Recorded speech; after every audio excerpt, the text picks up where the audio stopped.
जहां एक तरफ समाजवादी पार्टी के सांसद रामजी लाल सुमन को लेकर तमाम तरह के विवाद अब सड़कों पर जोर पकड़ने लगे हैं, तो वहीं करणी सेना के आगरा प्रदर्शन के दौरान तमाम क्षत्रिय संगठनों ने करणी सेना का सपोर्ट किया। लेकिन योगी सरकार की पुलिस भी पूरी तरह से सक्रिय दिखाई दी। तलवार पर आखिरकार योगी सरकार की फोर्स का डंडा भारी पड़ा। 80,000 की भीड़ पर 2500 की पुलिस फोर्स भारी पड़ गई। योगी की फोर्स ने करणी सेना के कार्यकर्ताओं की हेकड़ी निकाल दी। दरअसल रामजी लाल सुमन के बयान को लेकर आगरा प्रदर्शन के दौरान गाड़ियों का काफिला और क्षत्रिय संगठनों की हुंकार सड़कों पर दिखाई दी।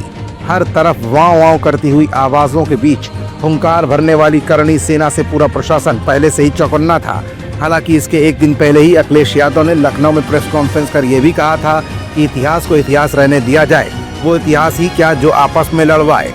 दरअसल बीते कई दिनों से लगातार विवादित टिप्पणी को लेकर जिस मामले ने तूल पकड़ रखा है, वो मामला अब नई सियासत की तरफ रुख ले रहा है। आखिर अचानक क्षत्रिय संगठन इतना ज्यादा सक्रिय क्यों हो गए कि जिस योगी पुलिस को लेकर अच्छे माफियाओं की रूह कांप जाती है, उसके बाद भी सरकार के सामने करणी सेना इतना बड़ा चैलेंज करती दिख रही है।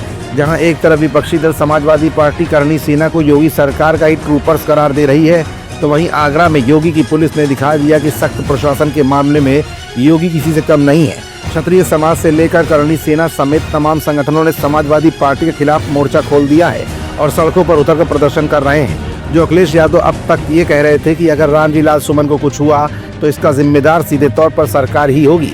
इसी बीच अखिलेश के एक बयान ने अब योगी सरकार की भी नींद उड़ाकर रख दी है, क्योंकि अब तक जो करणी सेना माफी की मांग को लेकर प्रदर्शन पर अड़ी हुई थी, इसी बीच समाजवादी पार्टी के राष्ट्रीय अध्यक्ष और पूर्व मुख्यमंत्री अखिलेश यादव ने भी खुले मंच से रामजी लाल सुमन का अब एक बार फिर से खुलकर समर्थन किया है।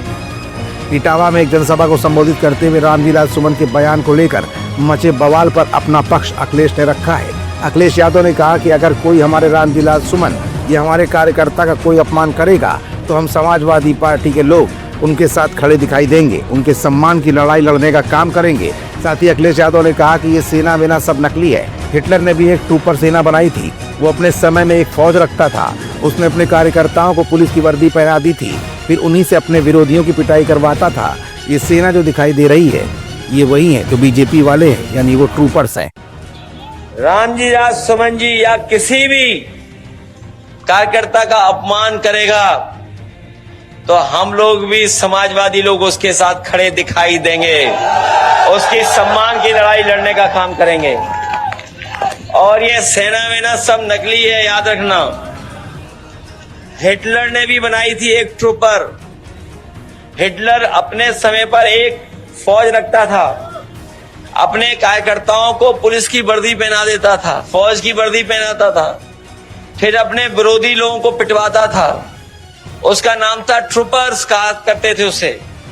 ये बीजेपी वालों की ये ट्रूपर है, ये जो सेना दिखाई दे रही है, ये कोई सेना वेना नहीं है, सब बीजेपी वाले लोग हैं। ये सेना वेना नकली है। तो अभी अखिलेश यादव की बात आपने सुन ली। अखिलेश यादव ने साफ तौर पर करणी सेना के चैलेंज को स्वीकार कर लिया है। अब ऐसे में अगर इस प्रदर्शन को और भी ज्यादा धार मिलती है तो समाजवादी पार्टी भी अपने सांसद रामजी लाल सुमन के सम्मान में खड़ी होने के लिए पूरी तरह से तैयार है। लेकिन सवाल वहीं का वहीं कि आखिरकार राजनीति की धुरी किस ओर घूम रही है।